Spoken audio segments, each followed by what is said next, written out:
जपीश आठुजा जपीश आठुजा वालू लागे स्वामी नारायण नाम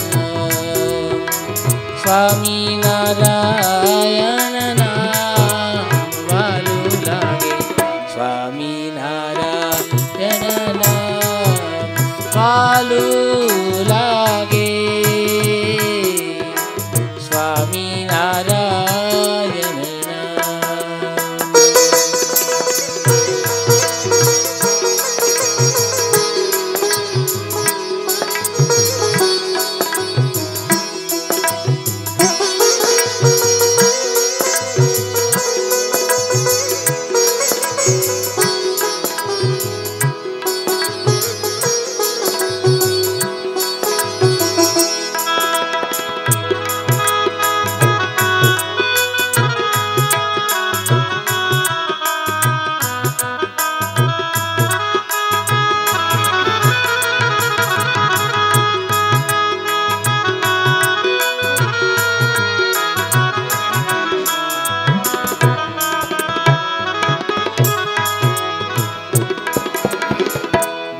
जड़ तरवा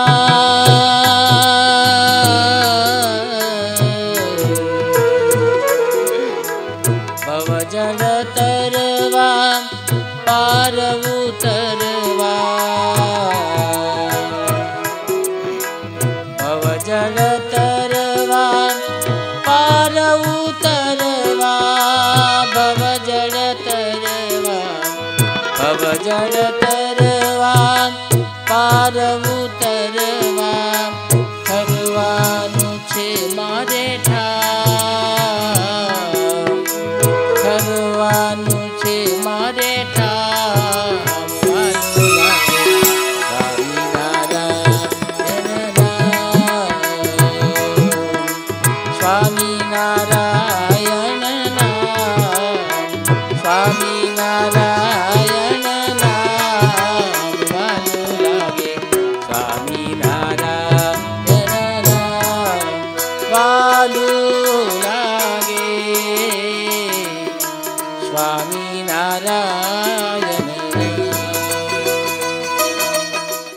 स्वामी महाराज ની જય સ્વામિનારાયણ ભગવાનની જય નૂતન મંદિર મહોત્સવ અંતર્ગત पंचदिनात्मक सत्संगी जीवननी कथा कथाना वक्ता नवयुवान विद्वत वर्य वेदांताचार्य शास्त्री स्वामी नीलकंठ चरणदासजी स्वामी खूब ज उमर नानी छे पण ब्रह्म स्वरूप जोगी स्वामी महाराज एमना आशीर्वाद होय अने महंत स्वामी एमना आशीर्वाद एमनी ऊपर होय अने त्यारे बहुत नानी उमर में श्रीमद सत्संगी जीवनना गहन रहस्यों ने अपनी आगळ उद्घाटित करशे त्यारे आपने ख्याल आवशे कि आ भगवान की कृपा और गुरु की कृपा वगर अशक्य है। वक्ता महोदय श्री व्यास गादी पर आरूढ़ थई चूक्या है। प्रारंभे वक्ता महोदय श्री एमनु पूजन पुष्पहार पहेरावी अने खूब खूब रूड़ा आशीर्वाद प्राप्त करशे। समग्र महोत्सवना प्रेरणा स्रोत अने नूतन मंदिर ना शिल्पी महंत स्वामी मोहन प्रसाद दाजी स्वामी अने एमना आज्ञाकित शिष्य शास्त्री स्वामी आ बंने संतो अत्रे सभा में पधारी रह्या छे। पूज्य स्वामी ने उपस्थिति ने तालीओना गड़गड़ाटनी साथे આપણે સહર્ષ વધાવી લઈએ.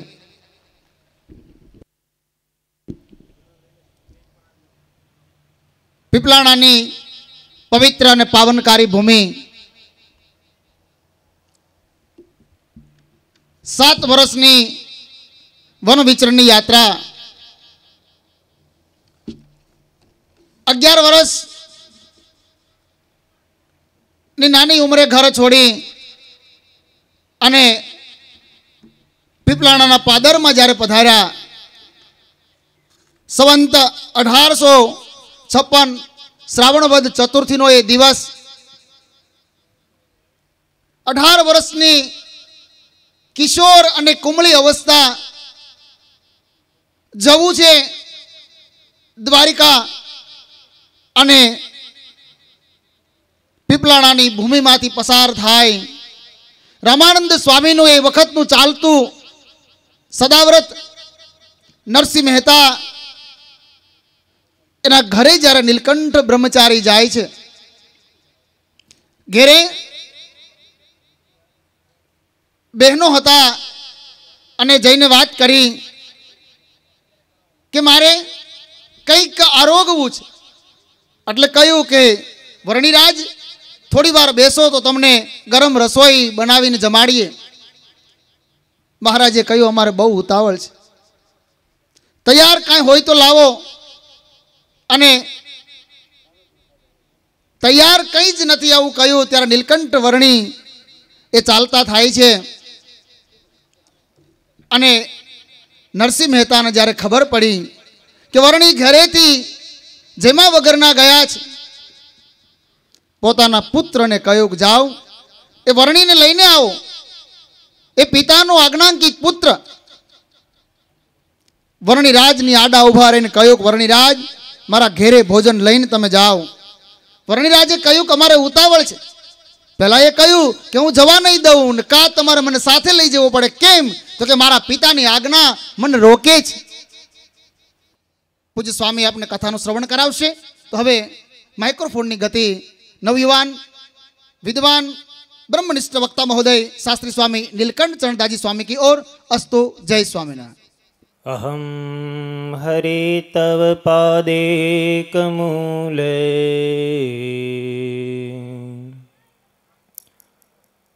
दासानुदासो भवितास्मि भूयः मनस्मरेता सुपतेर्गुणांस्ते गृणीते वाक्कर्म करोतु कायः न नाकपृष्ठं न च पारमेष्ठ्यम् न सार्वभौमं न रसाधिपत्यं न योगसिद्धिर्पुनर्भवं वा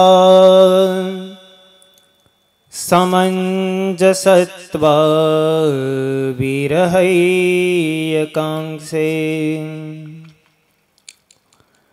अजातिपक्षा इव मातरं खगाः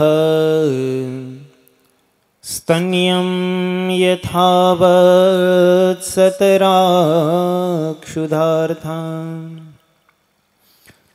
प्रियं प्रियेव व्यसितं विसर्णा मनोरविन्दाक्षदिदृक्षते त्वां ममोत्तमश्लोकजनेषु सख्यं संसारचक्रे भ्रमत स्वकर्मभिः त्वन्माययात्मात्मजेदार्गेः स्वासक्तचित्तस्य नाथ भूयात् हे देव हे दैत हे जगदेक बंधो हे कृष्ण हे चपल हे करुणेक सिंधो हे नाथ हे रमण हे नयनाभिराम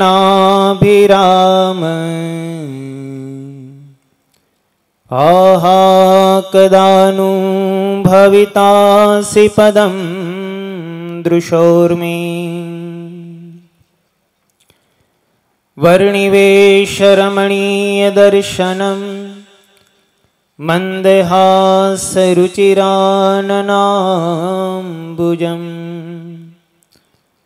पूजितं सुरनरोत्तमेरमुदा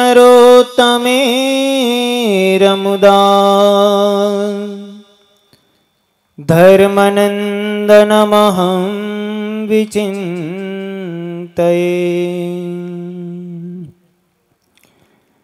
ओम अवतारिणे श्री स्वामिनारायणाय नमो नमः। ओम अवतारिणे श्री हरिकृष्णाय नमो नमः। ओम अवतारिणे श्री पूर्णपुरुषोत्तमाय नमो नमः।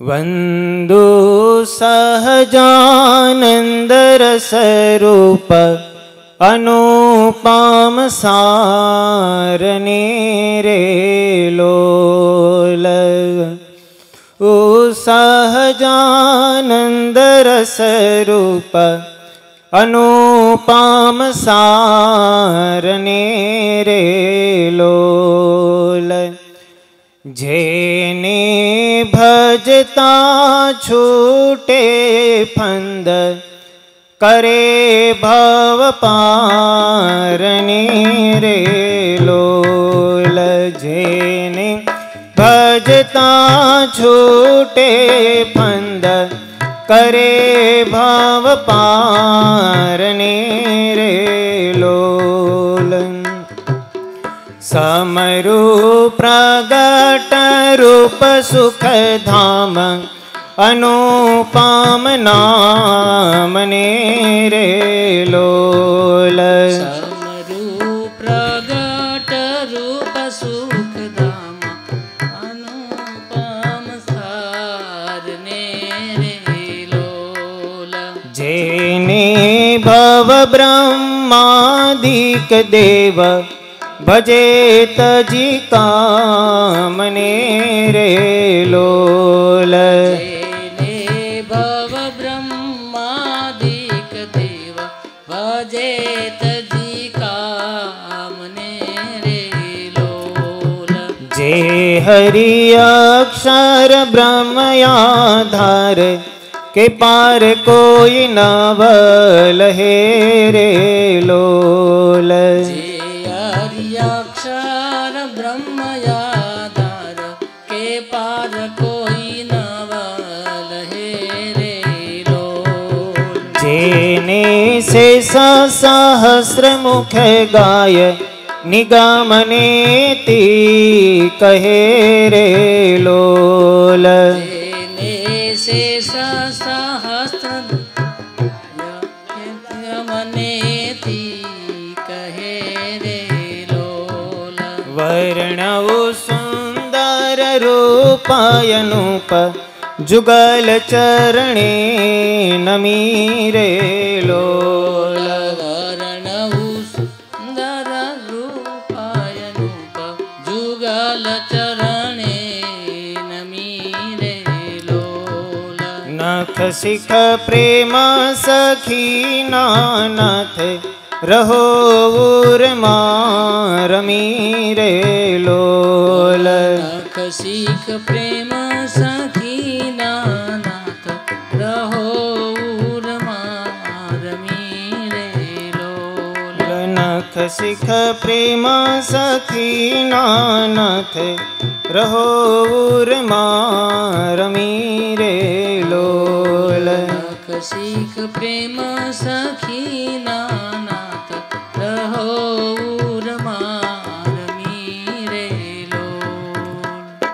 सहजानंद स्वामी महाराजनी जय। हरि कृष्ण महाराजनी जय।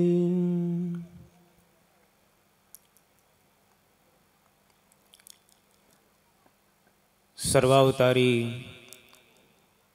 पूर्ण पुरुषोत्तम भगवान श्री स्वामीनारायण परम पूज्य सद्गुरु महंत मोहन प्रसाद दास जी स्वामी, सर्वे वंदनीय वाला भक्तजनों जय स्वामीनारायण।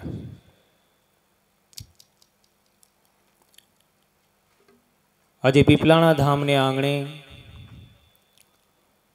नूतन मंदिर महोत्सव उजवाई रह्यो छे। ते अंतर्गत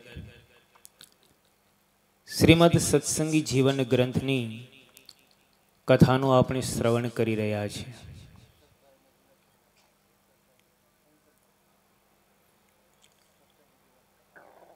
आ श्रीमद सत्संगी जीवन ए बहु अद्भुत ग्रंथ है। आ ग्रंथनी कथा करवानो संकल्प जो कोई करायो होय तो लंडन निवासी हर्षद भाई है। एमना चिरंजीवी पण अत्रे उपस्थित है।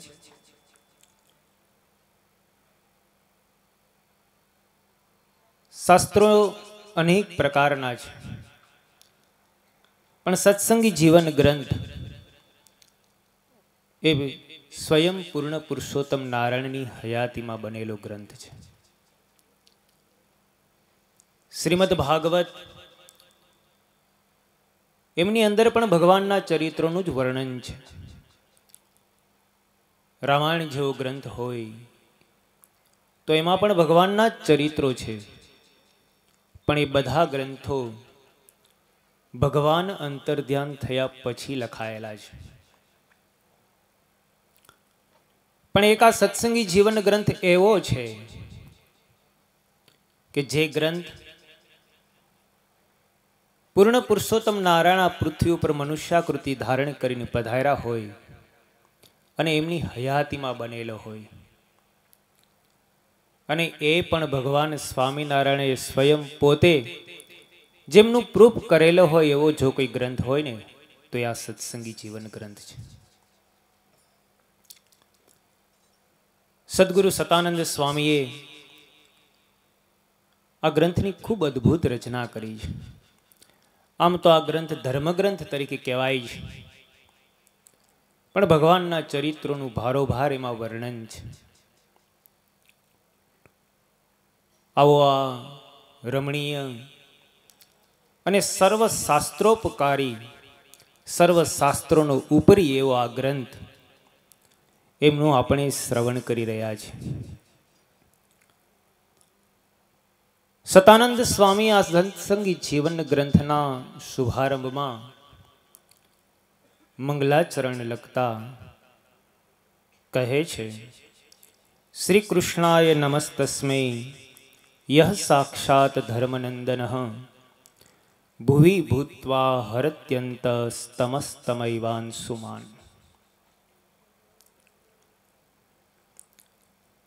सतानंद स्वामी आ मंगलाचरण में प्रगट भगवान नो उल्लेख कर्यो छे। हूँ ए श्री कृष्ण भगवान ने वंदन करूँ छू, नमस्कार करूँ छू कि जे श्री कृष्ण साक्षात धर्मना पुत्र छे।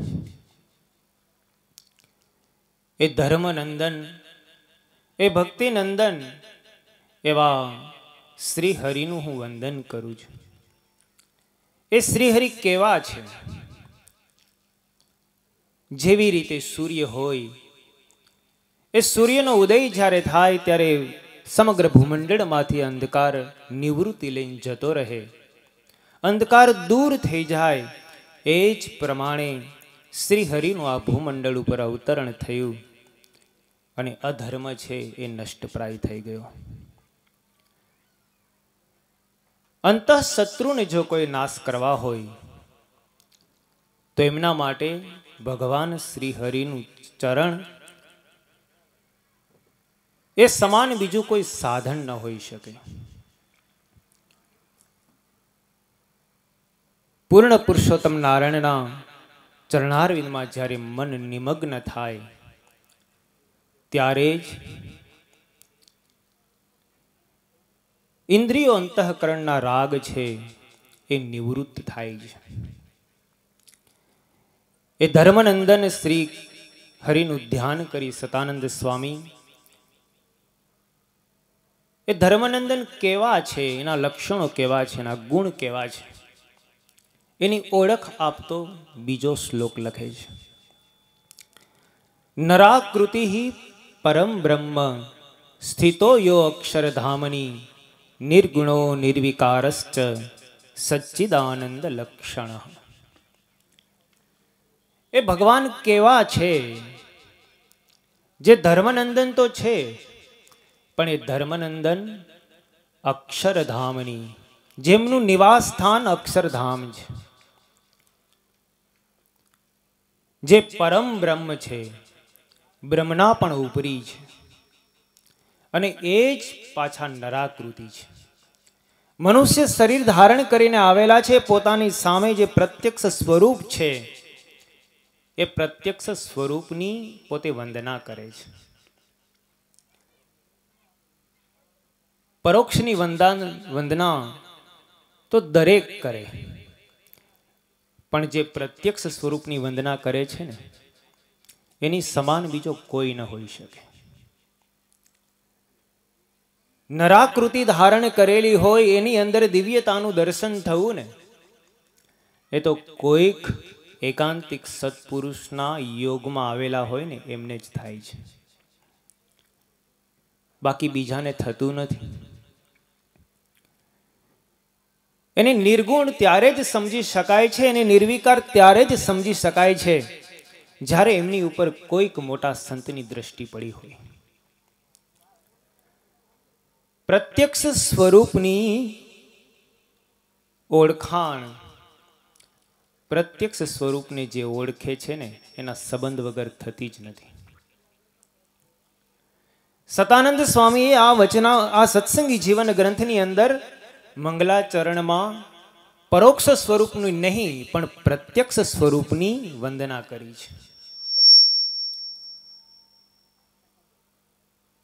જે સચ્ચિદાનંદ છે, સત ચિત અને આનંદમય જેમનું સ્વરૂપ છે. જ્યારે નરાકૃતિની અંદર દિવ્યતાનું દર્શન થાય ત્યારે સમજી લેવું કે આપણું આને આ શરીરે, આને આ દેહે કરીને આત્યંતિક કલ્યાણ થયું છે. સતાનંદ સ્વામી પ્રત્યક્ષ સ્વરૂપની ઉપાસના કરવા માટે થઈને પ્રત્યક્ષ સ્વરૂપની વંદના કરે છે.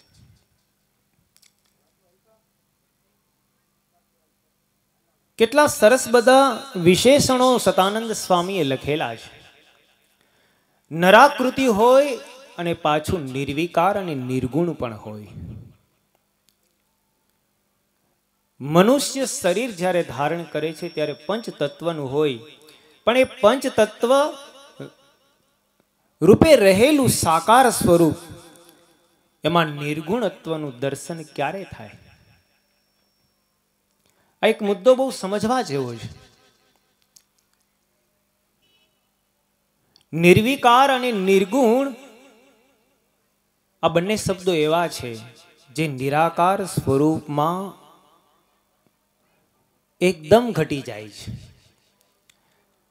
પણ નિર્વિકાર અને નિર્ગુણ આ બંને શબ્દો પ્રત્યક્ષ સ્વરૂપમાં અને મનુષ્યાકૃતિ સ્વરૂપમાં જ્યારે ઘટે ને ત્યારે સમજવું કે આપણે નિર્ગુણ થયેલા છીએ. જ્યાં સુધી સત્પુરુષનો એકાંતિકનો સંબંધ ન થાય ત્યાં સુધી સામે રહેલું સ્વરૂપ સચ ચિત અને આનંદમય ભાસતું નથી. મહારાજ કે મૂર્તિ તો એની એ જ હોય, પણ સત્પુરુષની દ્રષ્ટિ જો લેવામાં આવે ને તો એને એ જ મૂર્તિ સચ ચિત અને આનંદમય પાસે છે. કેવળ શાસ્ત્રના શ્રવણથી કે કેવળ પોતાના બુદ્ધિ બળે કરીને જો પ્રત્યક્ષ સ્વરૂપને કોઈ એમ કહેતું હોય કે હું નિર્વિકાર, નિર્ગુણ અને સચ્ચિત અને આનંદમય સમજી શકું છું, તો એ ભૂલો પડ્યો છે.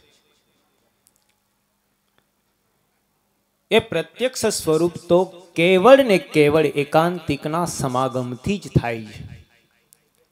આ સત્સંગી જીવનના મંગલાચરણના શ્લોકનું રહસ્ય છે.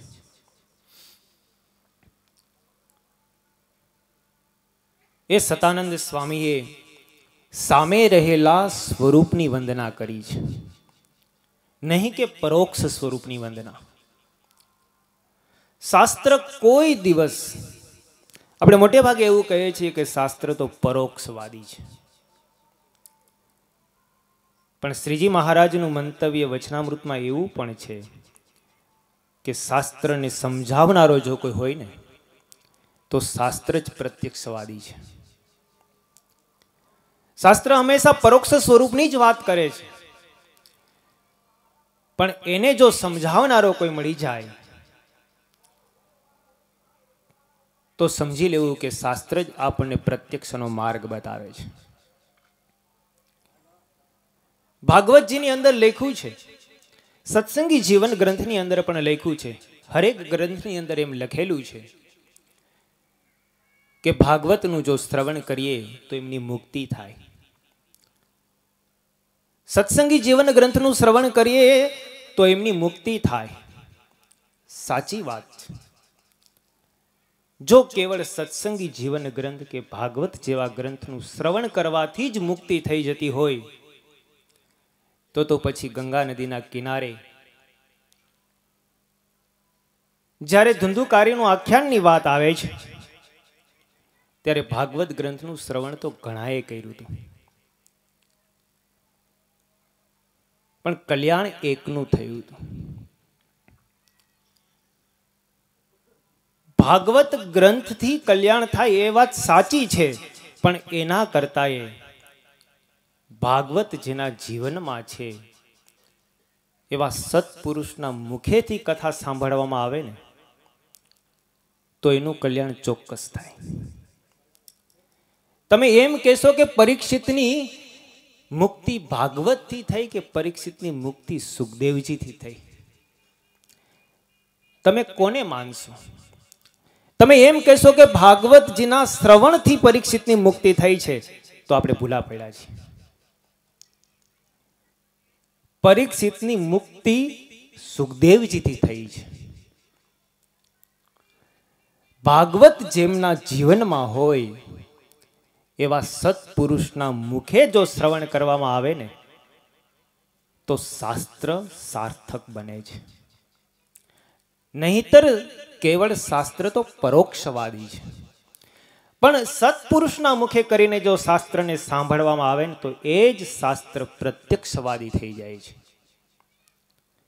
આ શાસ્ત્રનું રહસ્ય છે, આ સિદ્ધાંત છે. અને જો એમ ન હોય, કેવળ ભગવાનના ચરિત્રોની કથા સાંભળવાથી થયો હોય તો પરીક્ષિતને કોઈ દિવસ સંશય ઉત્પન્ન ન થાય. પરીક્ષિતને સંશય ઉત્પન્ન ભગવાનના ચરિત્રથી થયો છે કે જેમણે અધર્મનો વિનાશ કરવા માટે થઈને મનુષ્યાકૃતિ ધારણ કરી, એ જ શ્રી કૃષ્ણ ભગવાને પરદારાનો સંગ કેમ કર્યો? પણ સુખદેવજી જેવા સંતે એમના સંશયને નિર્મૂળ કર્યો. ભાગવતજીએ નિર્મૂળ નથી કર્યો. સંશયની નિવૃત્તિ ભાગવતજીથી નથી થઈ, સંશયની નિવૃત્તિ સુખદેવજીથી થઈ છે. માટે ભાગવત કરતા સુખદેવજી શ્રેષ્ઠ છે. તમને કદાચ ઓલું લાગશે કે આવું કેમ, પણ ભાગવત જેના જીવનમાં વણાય, આમાં ભાગવતની મહત્તા નથી ઘટતી, ભાગવતની મહત્તા આપણે વધારીએ છીએ. આપણે કહીએ છીએ ને કાગળના લખનારા મળ્યા પછી કાગળનું શું કામ છે? જેના જીવનમાં ભાગવત છે એ જ જ્યારે વાત કરતું હોય ત્યારે પછી ભાગવતનું શું કામ છે? જેના જીવનમાં સત્સંગી જીવન હોય એ જ જ્યારે સન્મુખ આવીને વાત કરે ત્યારે સત્સંગી જીવનનું શું કામ છે? જેના જીવનમાં રામાયણ હોય એ જ આવીને જ્યારે સામે બેસી જાય ત્યારે તુલસીદાસજી શ્રેષ્ઠ કે તુલસીદાસજીએ રામાયણ લખી રામાયણ શ્રેષ્ઠ? તુલસીદાસજી શ્રેષ્ઠ છે. તુલસીદાસજીએ રામાયણ લખી રામાયણ શ્રેષ્ઠ નથી. વ્યાસજી શ્રેષ્ઠ છે, ભાગવત શ્રેષ્ઠ નથી.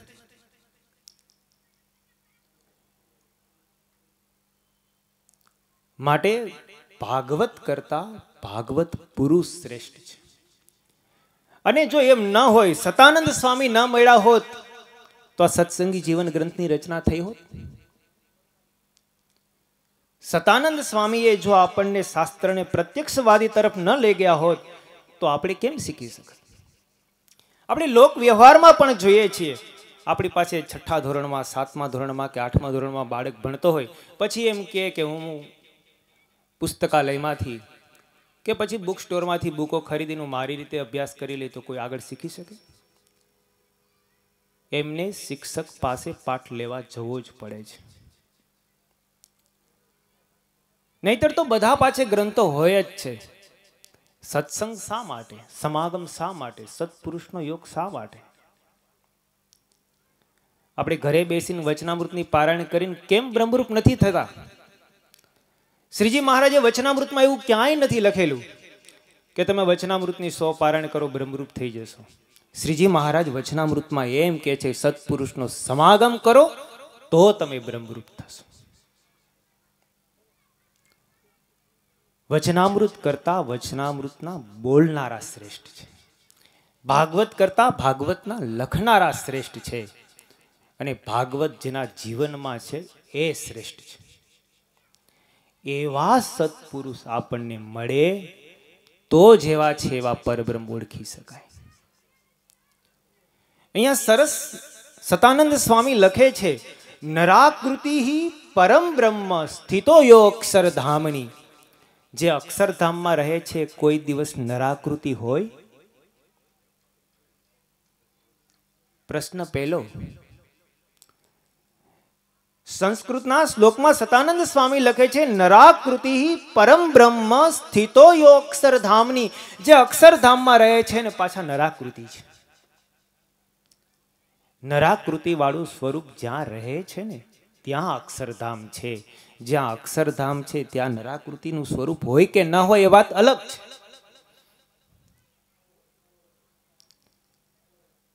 સ્વામી બાપાએ સાક્ષાત સવિતામાં આ વાત લખી છે. શ્રીજી મહારાજે વચનામૃતમાં આ વાત લખી છે, જ્યાં પ્રત્યક્ષ સ્વરૂપ બિરાજમાન છે ત્યાં જ અક્ષરધામ છે. એમ પ્રથમ પ્રકરણનું 70મું વચનામૃત કહે છે. પછી દીવો કરીએ ત્યારે ભલે ને ભગવાનનું દર્શન થતું હોય, પછી ભલે ને ગાર માટીના મકાનમાં રહેતા હોય, પણ એ અક્ષરધામ છે. એમ પ્રથમ પ્રકરણનું 70મું વચનામૃત સમજાવે છે. અહીંયા સતાનંદ સ્વામી પણ મંગલાચરણના આ શ્લોકની અંદર એમ કહે છે કે જે નરાકૃતિ સ્વરૂપ જ્યાં બિરાજે છે ને એ જ અક્ષરધામ છે. એ સ્વરૂપ જ્યારે પ્રાપ્ત થાય ત્યારે જ આત્યંતિક કલ્યાણ થાય. નહીતર તો આપણે એમ કહીએ, વરસાદના બિંદુ વરસતા હોય, આકાશમાં વાદળાઓ હોય અને વાદળાઓને જોઈને આપણે પ્યાસ લાગી હોય ને પછી એમ કહીએ કે વાદળા વાદળા વાદળા, પાણી પાણી બોલવાથી કોઈ દિવસ પાણી પ્રાપ્ત ન થાય. એ તો પાણીનો ગ્લાસ ભરીને કોઈ આપણને આપીને પીએ ને તો આપણી પ્યાસ બુਝે.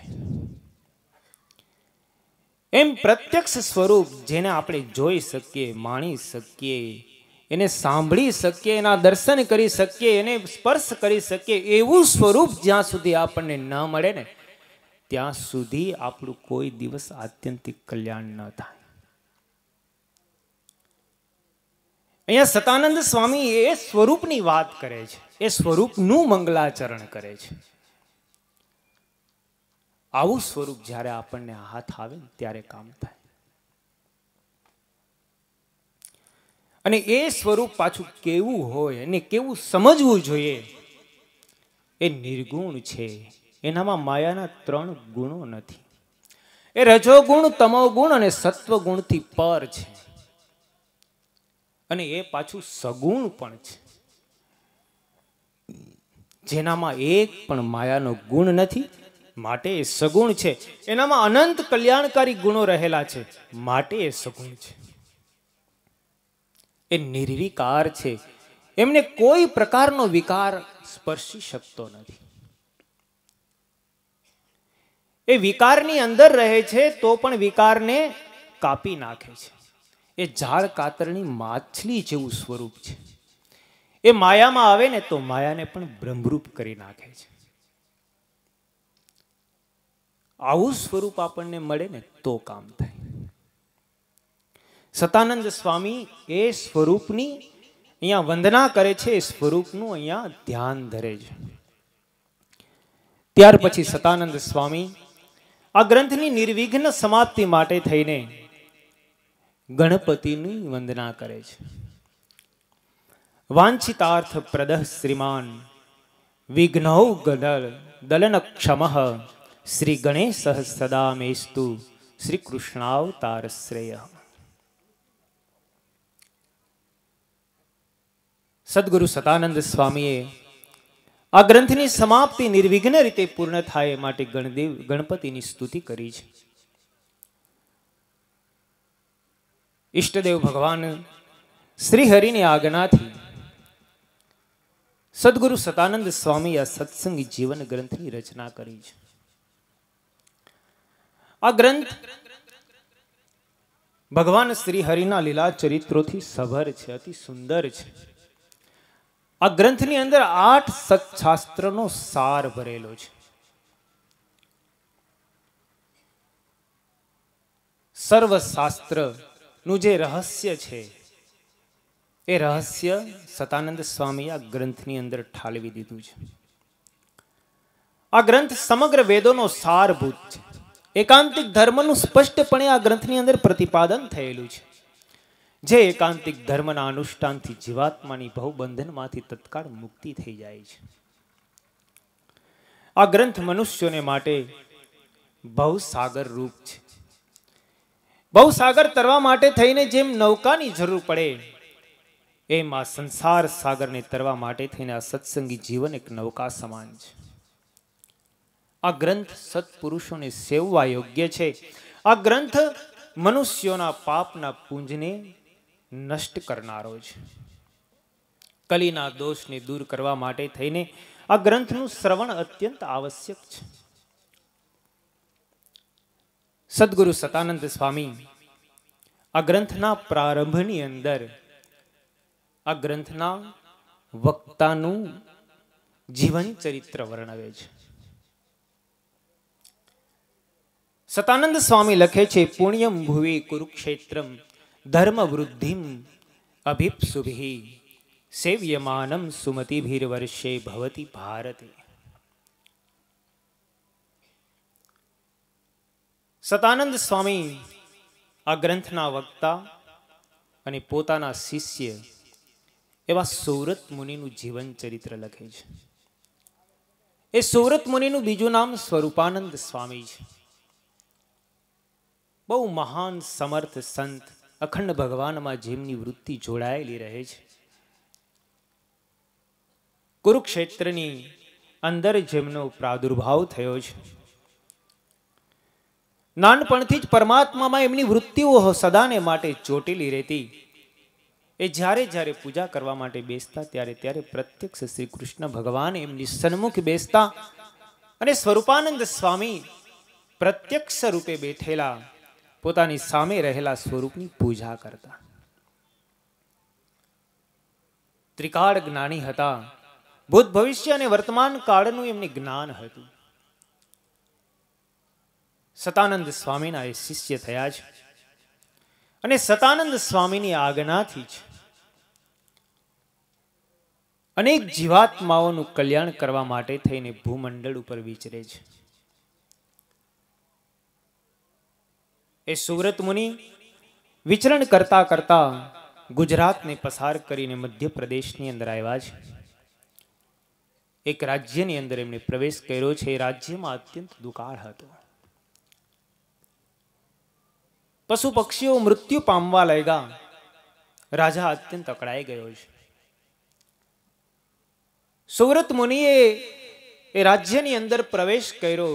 રાજાને ખ્યાલ આવ્યો કે આપણા રાજ્યની અંદર કોઈ મહાન પુરુષના પગલા થયા છે. રાજાએ સુવ્રત મુનિ પાસે જઈ અને વિનંતી કરી છે, તમે કંઈક એવી કૃપા કરો કે અમારો દુષ્કાળ છે દૂર થાય. પશુ પક્ષીઓ મૃત્યુ પામે છે. મનુષ્યને પીવા માટે પાણીની ખૂબ મુશ્કેલી પડે છે. સુવ્રત મુનિને દયા આવી છે અને સુવ્રત મુનિએ જે પોતાની સન્મુખ સ્વરૂપ બિરાજમાન હતું, પ્રત્યક્ષ ભગવાન જેમને સદાને માટે દર્શન દેતા, એ સ્વરૂપની પ્રાર્થના કરી છે. અને સ્વરૂપાનંદ સ્વામીની પ્રાર્થનાથી અને સ્વરૂપાનંદ સ્વામીના આશીર્વાદથી એ રાજ્યની અંદર વૃષ્ટિ થઈ છે. દુકાળ સુકાળમાં ફેરવાઈ ગયો. રાજા અત્યંત ખુશ થયો. રાજાએ નક્કી કર્યું છે કે મારે હવે સ્વરૂપાનંદ સ્વામીનું, એ સુવ્રત મુનિનું મારે હવે પૂજન કરવું છે. મારે એમને અનેક પ્રકારના ઉપચારો આપીને એમના વધામણા કરવા છે. જ્યારે સુવ્રત મુનિને આ વાતની જાણ થઈ, રાતોરાત સુવ્રત મુનિ ત્યાંથી ચાલી નીકળ્યા છે. ચાલતા ચાલતા જગન્નાથપુરી ગયા છે. જગન્નાથપુરીમાં ચક્ર નામનું તીર્થ છે. સમુદ્ર કિનારે આવેલા ચક્ર નામના તીર્થમાં સુવ્રત મુનિ નિવાસ કરીને રહે છે. નિત્ય સમુદ્રની અંદર સ્નાન કરે છે. જગન્નાથજીની મૂર્તિ આગળ ઉભા રહી એક પગે માળા કરે છે. પદ્માસન વાળી શ્રી હરિનું ધ્યાન ધરે છે. એક દિવસનો સમય છે. ગુજરાતમાંથી ભાડેર ગામના એક પ્રતાપસિંહ રાજા તીર્થયાત્રા કરતા કરતા જગન્નાથપુરી આવે છે. આ જગન્નાથપુરી બહુ પવિત્ર તીર્થ છે. આપણા ભારત વર્ષના 4 તીર્થોમાંનું એક આ તીર્થ, જ્યાં શ્રી કૃષ્ણ ભગવાન જ્યારે આ પૃથ્વી ઉપર મનુષ્ય સ્વરૂપે પધાર્યા, અધર્મનો વિનાશ કર્યો, ધર્મનું સ્થાપન કરી પોતાનું કાર્ય પૂર્ણ કરી પ્રભાસ ક્ષેત્રની કિનારે જ્યારે ધામમાં જવા માટેનો સંકલ્પ કર્યો અને એક પારધીના હાથે બાણથી વિંધાય અને શરીરનો ત્યાગ કર્યો, એ શરીર ને જ્યારે બાળવામાં આવ્યું પણ સમુદ્રની એવી બધું મોજું આવ્યું, અર્ધ બળેલ શરીર સમુદ્રમાં તણાઈ ગયું છે. એ શરીર ભગવાન શ્રી કૃષ્ણનું તણાતું તણાતું જગન્નાથપુરી સમુદ્ર કિનારે પહોંચે છે. આ બાજુ ભગવાન શ્રી કૃષ્ણએ જગન્નાથપુરીના મહારાજા ઇન્દ્રદ્યુમ્નને સ્વપ્નની અંદર દર્શન દીધું છે અને કહ્યું છે કે મારું પંચભૂતનું શરીર તણાતું તણાતું સમુદ્ર કિનારે છે, તમે એને લઈ આવો. રાજા જ્યાં પહોંચે ન પહોંચે એ પહેલા એક ભીલની નજરે એ ભગવાન શ્રી કૃષ્ણનું પાર્થિવ શરીર આવ્યું છે. એમને થયું કે પ્રત્યક્ષ ભગવાનનું શરીર જ્યારે મને પ્રાપ્ત થયું, મારા બહુ મોટા અહોભાગ્ય છે. ભીલ કોઈને પણ ખ્યાલ ના આવે એ રીતે ભગવાનના પાર્થિવ શરીરને લઈ, એમના અસ્થિઓને લઈ અને ગાઢ જંગલની અંદર ચાલ્યો જાય છે. એમની પૂજા કરે છે, અર્ચના કરે છે, વંદન કરે છે, એમની આગળ બેસીને સ્તુતિ પ્રાર્થના કરે છે. સમય પછી સમય ચાલતો જાય છે. ઇન્દ્રદ્યુમ્ન મહારાજને ખૂબ મનમાં ચિંતા થઈ કરે છે. મને ભગવાને સ્વપ્નની અંદર આવી અને દર્શન દઈને કીધું છે મારું પાર્થિવ શરીર સમુદ્ર કિનારે છે, પણ હું એ શરીરને મેળવી શકતો નથી. આ બાજુ ભીલ નિત્ય પ્રત્યે ભગવાનના પાર્થિવ શરીરની પૂજા કરે છે. 8 વર્ષના વાણા વીતી ગયા. પુનઃ ભગવાને ઇન્દ્રદ્યુમ્ન મહારાજને દર્શન આપીને કહ્યું છે કે મારું શરીર એક ગાઢ જંગલની અંદર ભીલ પાસે સચવાયેલું છે. ભગવાનના જ સંકેતથી જ્યારે ખ્યાલ આવ્યો છે કે ભીલની પાસે ભગવાનનું પાર્થિવ શરીર છે, ઇન્દ્રદ્યુમ્ન મહારાજે યુક્તિ કરીને ભીલને પોતાની પાસે બોલાવ્યો છે. ભીલને બોલાવીને કહ્યું છે કે મને એક વાર એ ભગવાનના પાર્થિવ શરીરનું તું દર્શન કરાવ. રાજાની ખૂબ વિનંતી અને પ્રાર્થનાથી ભીલ સહમત થયો. પણ ભીલે કહ્યું છે કે તમે એકાકી મારી સાથે આવો, તમારી સાથે કોઈ ન હોવું જોઈએ, અને હું તમારી આંખ ઉપર પાટા બાંધી દઈશ. કઈ જગ્યાએ રાખેલું છે હું તમને બતાવીશ નહીં, પણ તમને દર્શન ચોક્કસ કરાવીશ. રાજા ખૂબ હોશિયાર હતા. પોતાના ખેસની અંદર સરસવના દાણા થોડાક બાંધી દીધા અને રાજા પેલા ભીલની સાથે એકાકી જંગલમાં જાય છે.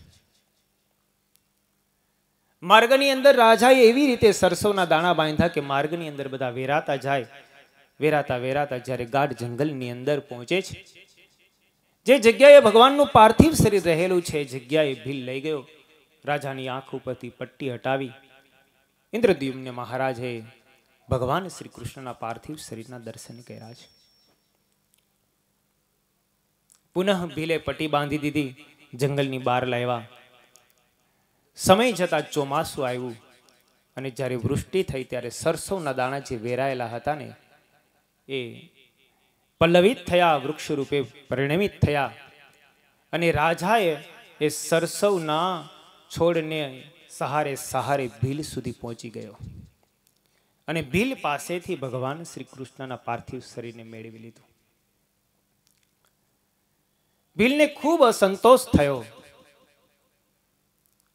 મનમાં ખૂબ દુઃખી થયો. ભગવાન શ્રી કૃષ્ણે એમને દર્શન દીધું ને કહ્યું છે કે રાજા છે એ મારી મૂર્તિ બનાવશે અને મૂર્તિની અંદર મારા અસ્થિઓ પ્રસ્થાપિત કરશે, પણ તને એક વાર, વર્ષમાં એક વાર તને મારા સ્વરૂપનું દર્શન કરાવશે. આજે પણ એ પરંપરા જળવાઈ રહી છે. એ ભીલના વારસદારો આજે પણ જગન્નાથપુરીની અંદર એ ભગવાનના વર્ષની અંદર એક વાર દર્શન કરે છે એમના અસ્થિઓ. આવું આ જગન્નાથ પવિત્ર ક્ષેત્ર. પ્રતાપસિંહ મહારાજ યાત્રા કરતા કરતા જગન્નાથપુરી આવે છે. ચક્ર નામના તીર્થમાં સ્નાન કરવા માટે જાય છે. એ સમયે એમની નજર સામે સુવ્રત મુનિનું દર્શન થાય છે. મહાન તેજસ્વી અને પ્રતાપી સંત, જેમની સન્મુખ 25-50 લોકો બેઠા છે, સત્સંગ કરી રહ્યા છે. સુવ્રત મુનિ ભગવાન સંબંધી વાતો કહી રહ્યા છે. જ્યારે ભગવાન સંબંધી વાતો કહી રહ્યા છે, પ્રતાપસિંહ રાજાએ સભામાં પ્રવેશ કર્યો, પાછળ બેસી ગયા છે. સુવ્રત મુનિના મુખ કમળમાંથી નીકળતી વાણીને સાંભળીને પ્રતાપસિંહના મનની અંદર થયું છે કે ખરેખર આ સંત જ મારી મુક્તિનો ઉપાય બતાવી શકે એમ છે. સભા પૂર્ણ થઈ. ભાડેરના પ્રતાપસિંહ રાજા સુવ્રત મુનિ પાસે આવ્યા છે. બે હાથ જોડીને કહ્યું છે કે મને મારી મુક્તિ જે પ્રકારે થાય ને તેનો ઉપાય બતાવો. હું આ ભવબંધનમાંથી મુક્ત થવા માટે ઈચ્છું છું. મને શ્રી કૃષ્ણ ભગવાનનું પ્રત્યક્ષ દર્શન થાય એવી તમે મારી ઉપર કંઈક કૃપા કરો. સુવ્રત મુનિ એ પ્રતાપસિંહ રાજાની મુમુક્ષુતાને જોઈને અત્યંત રાજી થયા છે.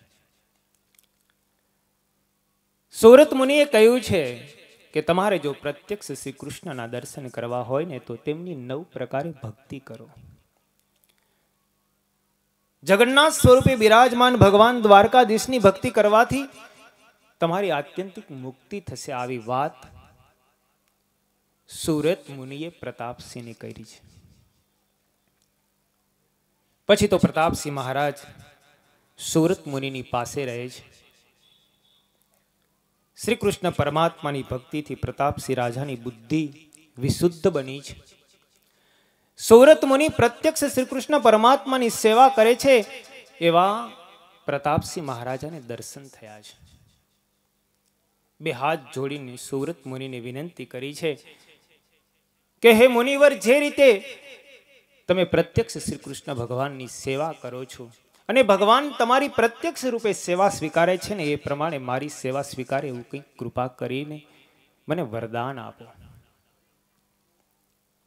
પ્રતાપસિંહ રાજાની ઉત્કૃષ્ટ મુમુક્ષતાને જોઈને સુરત મુનિ કહે છે, હે રાજન, પ્રત્યક્ષ ભગવાનનું દર્શન ચક્રવર્તી રાજાઓને પણ દુર્લભ છે. પરંતુ મને તો ઉત્તર કૌશલ દેશમાં સરવરિયા બ્રાહ્મણની જ્ઞાતિમાં જન્મેલા ધર્મદેવ અને ભક્તિદેવી થકી પ્રગટ થયેલા શ્રીહરિ, એ શ્રીહરિનું સાક્ષાત મને દર્શન થયું છે. એમના જ કૃપા અને એમની જ કરુણાથી મને સાક્ષાત ભગવાનનું દર્શન થાય છે. હું જ્યારે જ્યારે યાદ કરું છું ને ત્યારે એ ધર્મ ભક્તિના પુત્ર મારી સન્મુખ આવીને મારી સામે બિરાજે છે. મુનિના આવા વચન સાંભળીને પ્રતાપસિંહ મહારાજે પૂછ્યું છે, તમને જો પ્રત્યક્ષ ભગવાનની પ્રાપ્તિ થઈ હોય, તેમના દર્શન થયા હોય, તેમનો યોગ થયો હોય, તેમની સેવા તમે જો કરી હોય ને, તો એ પ્રત્યક્ષ ભગવાનના ચરિત્ર સાંભળવાની મારી ઈચ્છા છે.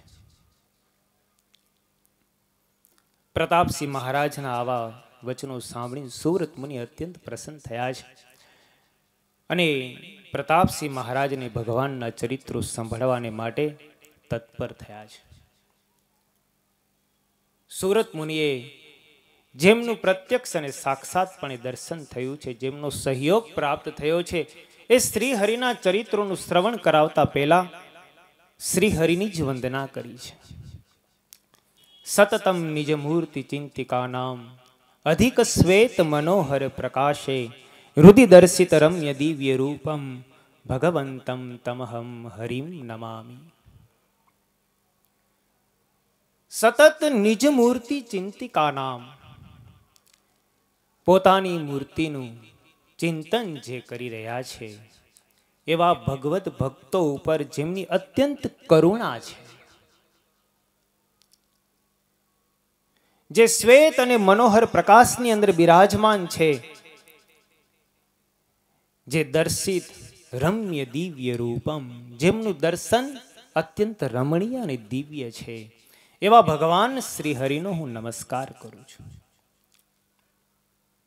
સુરત મુનિએ ભગવાન શ્રી હરિના ચરિત્રો વર્ણવતા પહેલા શ્રી હરિની વંદના કરી છે.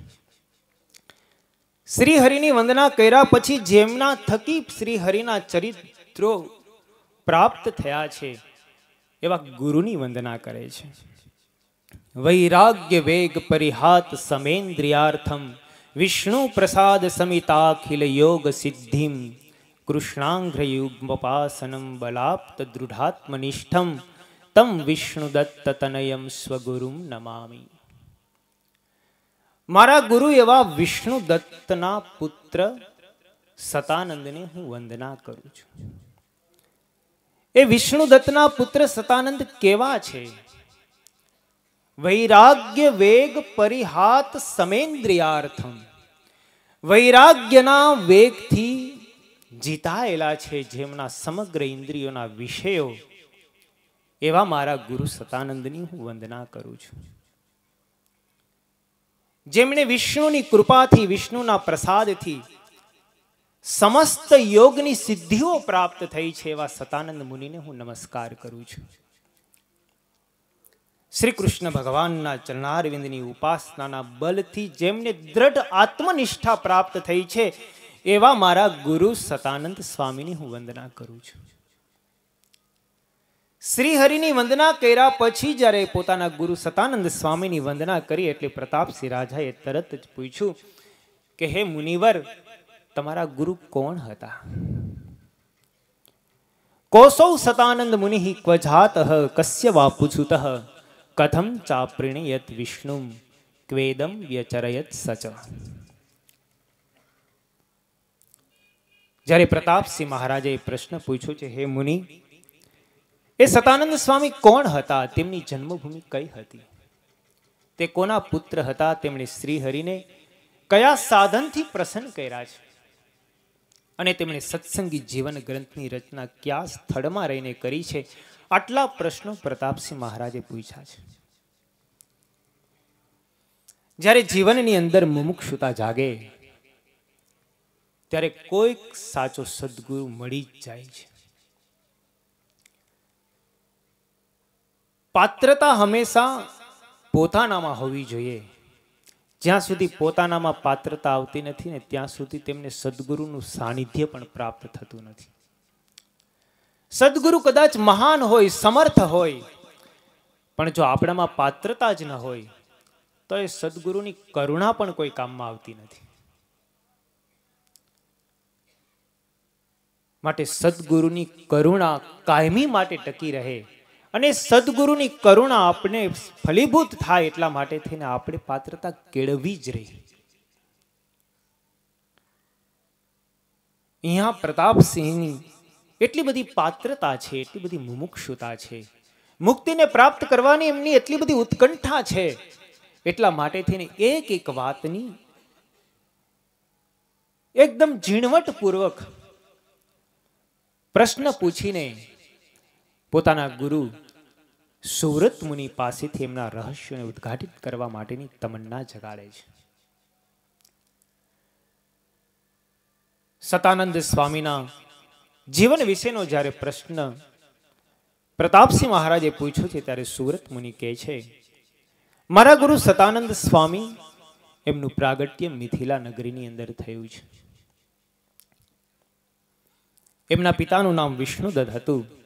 નાનપણનું એમનું નામ સતાનંદ હતું. સદગુણોથી તેઓ યુક્ત હતા. બાળપણની અંદર જેટલા બધા મેધાવી હતા કે બાલ્યાવસ્થામાં જ તેમણે વેદાદિક શાસ્ત્રોનો સંપૂર્ણ અભ્યાસ કરી લીધેલો હતો. પંચ વિષયમાં એમને વૈરાગ્ય હતો. સ્વધર્મને વિશે એમની દ્રઢ મતિ હતી. તેઓ શાંત, ઉદાર અને સત અસતના વિવેકી હતા. ગુરુ સેવામાં તેઓ હંમેશા તત્પર રહેતા.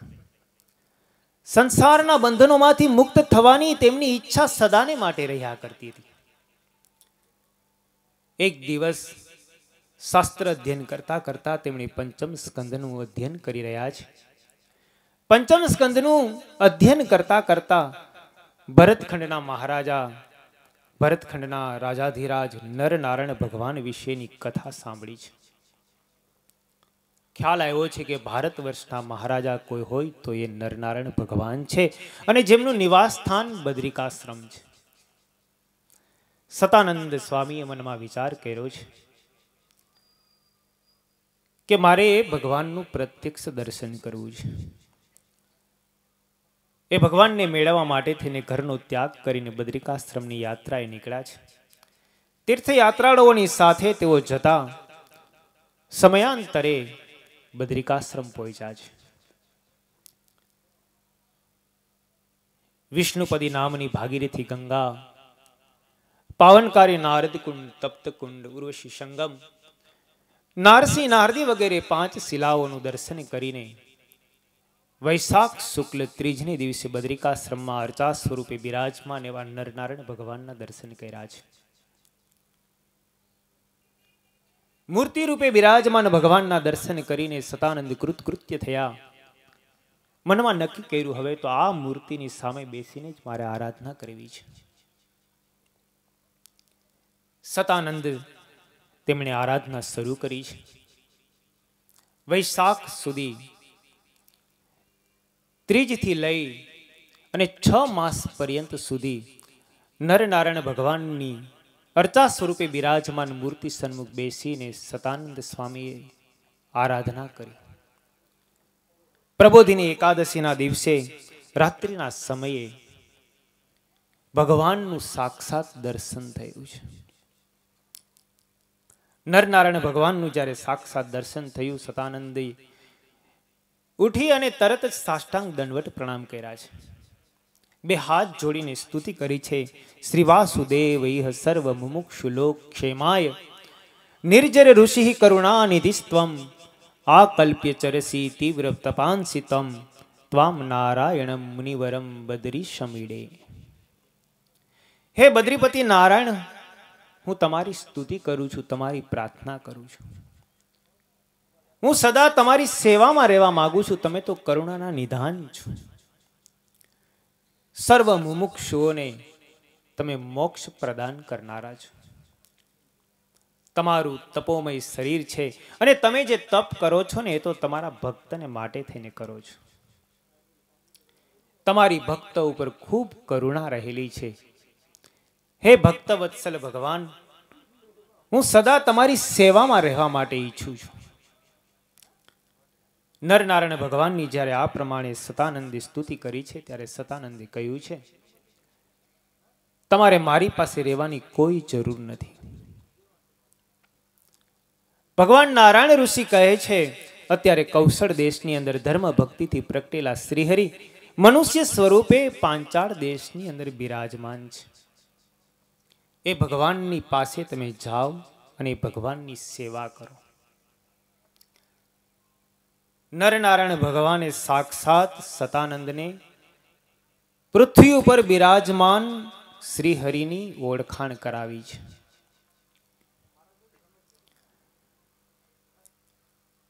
સતાનંદ મુનિ બદ્રિકાશ્રમથી નીકળ્યા છે અને સીધા જ ગુજરાતની અંદર અમદાવાદ આવ્યા છે. 2 મહિનાનો પંથ કાપીને જ્યારે અમદાવાદ પહોંચ્યા ત્યારે સાંભળવા મળ્યું છે કે અત્યારે તો ભગવાન સ્વામિનારાયણ ડભાણની અંદર વિષ્ણુયાગ કરી રહ્યા છે. અમદાવાદના બ્રાહ્મણો બધા ડભાણ તરફ જઈ રહ્યા હતા. એમની સાથે સતાનંદ પણ ગયા છે. જ્યારે ડભાણની અંદર હજારો માણસોની મેદનીમાં ઊંચા મંચ ઉપર ભગવાન સ્વામિનારાયણના દર્શન થયા. સદાનંદ કૃતકૃત્ય થઈ ગયા છે. ભગવાન શ્રી હરિએ દૂરથી જ પોતાના હાથમાં રહેલી છડીથી ઈશારો કરીને સતાનંદને પોતાની પાસે બોલાવ્યા અને પોતાના ગળામાં રહેલો પુષ્પનો હાર સતાનંદના ગળામાં પહેરાવીને કીધું છે કે આવો આવો, અમે તમારી જ રાહ જોઈ રહ્યા છીએ. સતાનંદ સ્વામી પણ ચરણોમાં પડી ગયા. ત્યાં જ દીક્ષા આપી અને સતાનંદ સ્વામી એવું નામ પાડ્યું. એનું એ જ નામ મહારાજે રાખ્યું છે. પછી તો શ્રી હરિ સતાનંદ સ્વામીને પોતાની સાથે ગઢપુર લઈ ગયા અને ગઢપુર લઈ જઈને આજ્ઞા કરી છે કે હે મુનિવર, તમારે અમારા જન્મથી લઈ અને અંતર ધ્યાન સુધીના ચરિત્રો લખવાના છે. સતાનંદ સ્વામીએ શ્રી હરિની આજ્ઞાને પોતાના મસ્તક ઉપર ચડાવી છે અને ભગવાન શ્રી હરિના ચરિત્રોનું લેખન કાર્ય શરૂ કર્યું છે. સતાનંદ સ્વામીએ જ્યારે સત્સંગી જીવન ગ્રંથની રચના કરી, ગ્રંથ તૈયાર કરીને ભગવાન શ્રી હરિ પાસે લાવ્યા છે, ત્યારે શ્રી હરિએ એ ગ્રંથને પોતાના મસ્તક ઉપર ચડાવ્યો છે અને કહ્યું છે કે આ ગ્રંથ તો સર્વ શાસ્ત્રોપકારી છે. આ ગ્રંથ સર્વ કરતા શ્રેષ્ઠ છે, સર્વનો શિરોમણી ગ્રંથ છે. શ્રી હરિએ આ ગ્રંથની ખૂબ પ્રશંસા કરી છે. સતાનંદ સ્વામી પણ આ ગ્રંથની અંદર લખે છે, સત્સંગી જીવનમ નામ ધર્મ શાસ્ત્રમિદમ હિ સહ હરિલીલામયમ ચક્રે શ્રી ગોપીનાથ મંદિરે. ગોપીનાથજીના મંદિરની અંદર રહીને આ ગ્રંથ કરાયેલો છે. આ ગ્રંથ ધર્મશાસ્ત્ર છે, સત્સંગી જીવન એમનું નામ છે. આ ગ્રંથની અંદર હરિના ચરિત્રો ગવાયેલા છે.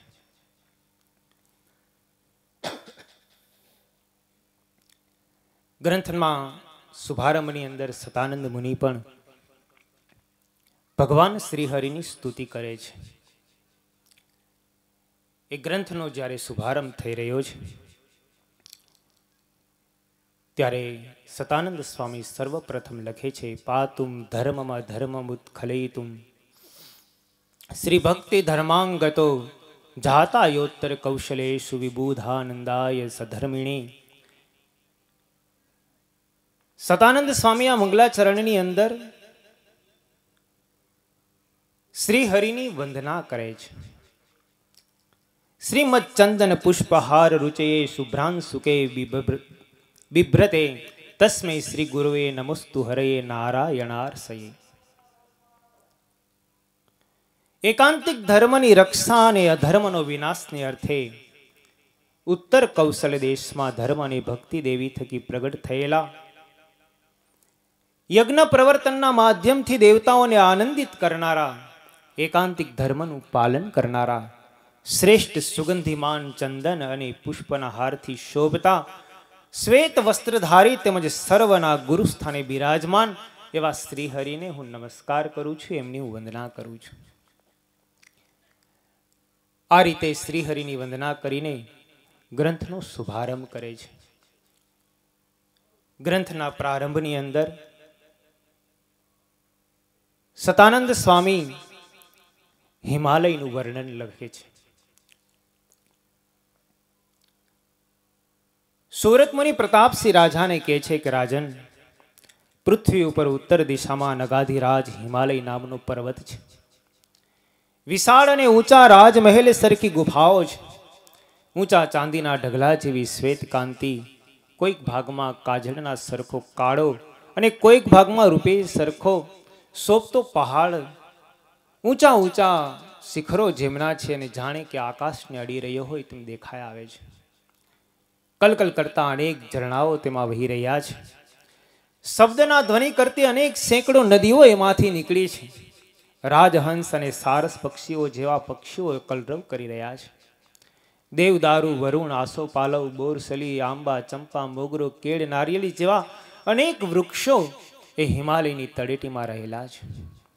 ટહુકા કરતી કોયલોના મધુર કંઠ, રૂરુ નામના મૃગો, પાડાઓ, વાનરો, વરાહો, સાહુડીઓ, રીંછો, ગેંડાઓ, કુકડાઓ, મયુરો જેવા અનેક પશુઓ અને પક્ષીઓ પોતાના કલરવ દ્વારા એ આખા એ વાતાવરણને સુશોભિત કરી રહ્યા છે. વહેતા ઝરણાઓના ધ્વનિઓ, હાથીઓના શબ્દના ધ્વનિઓ, ગંધર્વના વીણાવાદના ધ્વનિઓ અને ગંગાના પ્રવાહના ધ્વનિઓથી સારો એ પ્રદેશ શોભી રહ્યો છે. સત્યલોકમાંથી નીચે ઉતરેલી અને વિરાટ બનેલા વામન નારાયણના શ્રી ચરણોના સંબંધથી દિવ્ય બનેલી તેમજ ત્રણેય લોકને પાવન કરનારી પાવનકારી ભાગીરથી વસવોક સારા, નલિની, સરસ્વતી, જંબુ, સીતા તેમજ ગંગા, આ 7 ધારાએ હિમાલયમાં ગંગા વહી રહી છે. સુરતમુનિ પ્રતાપસિંહ રાજાને કહે છે કે રાજન, પાવનકારી પર્વતરાજ હિમાલયમાં શ્રી નારાયણ ઋષિનો આશ્રમ આવેલો છે.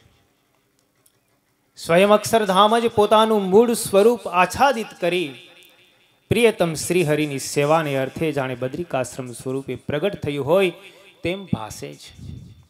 અને દર્શન માત્રથી આશ્રમ સર્વને આનંદ આપે છે.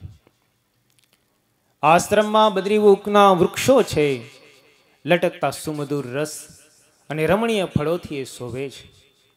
મહર્ષિઓ ભગવાન શ્રી નારાયણ મુનિના મુખમાંથી વરસેલા વેદના રહસ્યોનું પોતાના મનમાં વારંવાર મંથન કરી રહ્યા છે.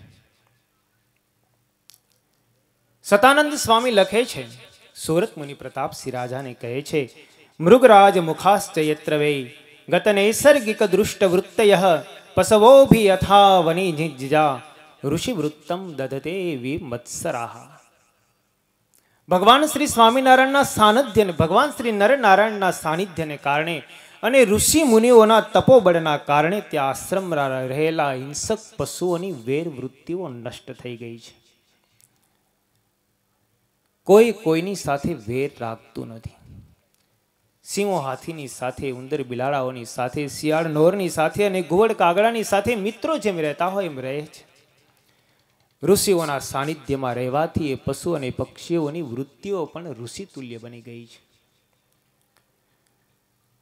ઋષિઓ અને સંતોના સંગની એટલો બધો પ્રભાવ હોય છે. જ્યાં સત્પુરુષનું નિવાસ સ્થાન હોય ત્યાંના તમામ પ્રકારના દેશકાળો બદલી જતા હોય છે. અશુભ દેશકાળ હોય છતાં પણ ભગવાન અને ભગવાનના એકાંતિક સત્પુરુષનું જ્યારે એ સ્થળની અંદર આગમન થાય છે ને, ત્યારે એ દેશકાળો અશુભ હોય તો પણ શુભ થઈ જતા હોય છે. એટલે શ્રીજી મહારાજ સદગુરુ ગોપાળાનંદ સ્વામી માટે લખે છે કે તમ જેવા સંત જ્યાં હોય ને ત્યાં શુભ કાળ હોય છે. અને ભગવાનના એકાંતિક સત્પુરુષના યોગે કરીને તો દરેકના સ્વભાવ છૂટી જાય છે. સદગુરુ ગોપાળાનંદ સ્વામી ભગવાન શ્રી હરિની સાથે રાજકોટ આવે. સદગુરુ ગોપાળાનંદ સ્વામી ચાલતા હોય અને પોતાના પાઘનો છેડો એક બોરડી સાથે અટવાય અને ગોપાળાનંદ સ્વામીના મુખમાંથી એટલા જ શબ્દો સરી પડે કે પૂર્ણ પુરુષોત્તમ નારાયણ તારી નીચે બેઠા અને હજી તારા સ્વભાવ ન ગયા. એક સંતના વચને, એક ઋષિના યોગે, એક ભગવાન સ્વામિનારાયણના પરમ એકાંતિક સત્પુરુષના આગમનથી અને એમના વચનથી બોરડી પણ પોતાના સ્વભાવ છોડી દેતી હોય છે. ભગવાન અને ભગવાનના એકાંતિક સત્પુરુષનું જ્યાં સાનિધ્ય હોય ત્યાં હંમેશા સ્વભાવની નિવૃત્તિ હોય છે. બદ્રિકાશ્રમ નિવાસી મુનિઓ ની જીવનધારા એકદમ ભક્તિમય છે. કેટલાક ઋષિઓ તપશ્ચર્યા કરે છે, કેટલાક જટાધારી છે, કેટલાક વેદને જાણનારા છે, કેટલાક વાનપ્રસ્થીઓ છે. કોઈક તો એક જ વાર વાયુપાન કરીને પણ પોતાનો દિવસ નિર્વહન કરે છે. કોઈક તો માત્ર જળપાન કરનારા છે, કેટલાક તો વરુણનું પાન કરીને પણ દિવસ નિર્ગમન કરે છે. કોઈક તો ફીણનું ભક્ષણ કરનારા છે, ચંદ્રના કિરણનું પાન કરનારા કોઈક તો છે, અને કોઈક તો જીર્ણ વસ્ત્રો, મૃગ ચર્મ, વૃક્ષોના પાન અને વલ્કલો ધારણ કરનારા છે. આ ઋષિઓ મરણ ધર્મથી રહિત છે, એમનું ક્યારેય મૃત્યુ થતું નથી. અતિશય પ્રકાશમાન શ્વેતદીપ ધામના અધિપતિ વાસુદેવ ભગવાનના દર્શન કરવા માટે તેઓ હંમેશા ઉત્સુક રહે છે. કોઈક ઋષિઓને ભૂખ, તરસ, ટાઢ, તડકો આદિ શારીરિક ધર્મો ક્યારેય પણ સ્પર્શી શકતા નથી. આવા આ ઋષિ મુનિઓ છે એ બદ્રિકાશ્રમને વિશે રહે છે. નરનારાયણ ભગવાનનું એમને સાનિધ્ય નિત્ય પ્રત્યે પ્રાપ્ત થયેલું છે. નરનારાયણ ભગવાનનું પ્રાગટ્ય બદ્રિકાશ્રમમાં જો થયું હોય તો કેવળ ને કેવળ પોતાના ભક્તોનું શ્રેય કરવા માટે થયું છે. પુરાણોની અંદર નરનારાયણ ભગવાનના પ્રાગટ્યની કથા આવે છે. સતયુગની અંદર એક કુંચી નામનો દૈત્ય થયો. નરનારાયણ ભગવાનના પ્રાગટ્યની બહુ સુંદર કથા શાસ્ત્રોમાં વર્ણવાયેલી છે. એક કુંચી નામના દૈત્યે મનમાં એક દિવસ વિચાર કર્યો કે મારે શક્તિ અને સામર્થ્ય પ્રાપ્ત કરવું છે, સાથે સાથે મારું ક્યારેય પણ મૃત્યુ ન થાય એવું તપશ્ચર્યા કરીને મારે ભગવાન પાસેથી વરદાન મેળવવું છે. એક કુંચી નામના દૈત્યે બ્રહ્માની આરાધના કરીને તપશ્ચર્યા શરૂ કરી છે.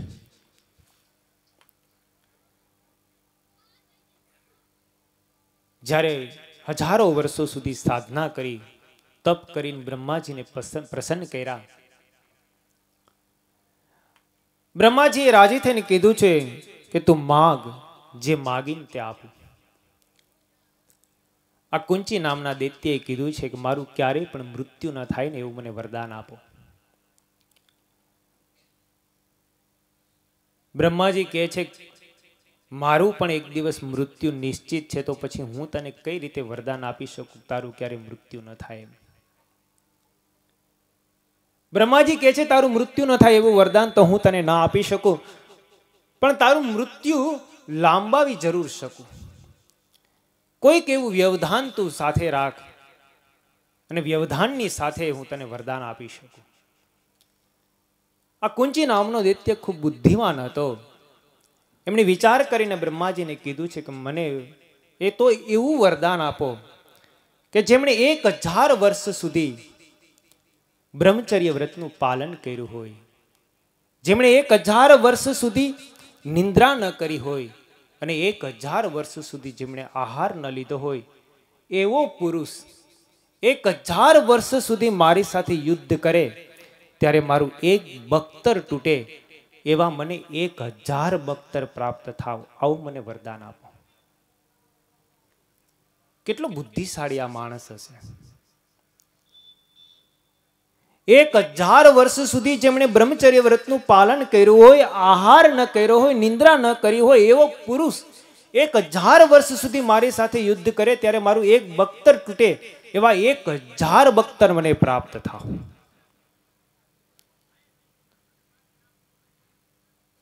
જ્યારે કવચી કુંચી નામના દૈત્ય, કોઈક જગ્યાએ શાસ્ત્રમાં કવચી જેવો શબ્દ પણ વપરાય છે. આ કુંચી નામના દૈત્યએ જ્યારે આવું વરદાન માંગ્યું, બ્રહ્માજી હજી તથાસ્તુ બોલે ને એ પેલા કુંચી કહે છે એમાં પણ મારી એક બીજી શરત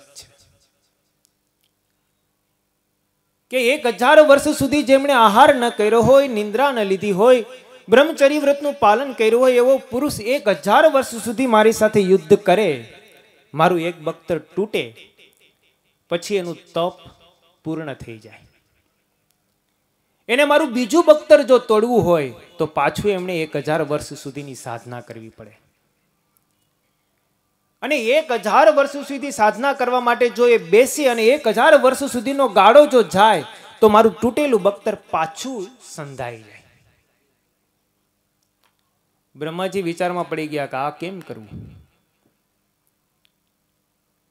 પણ વરદાન દીધા વગર છૂટકો નહોતો.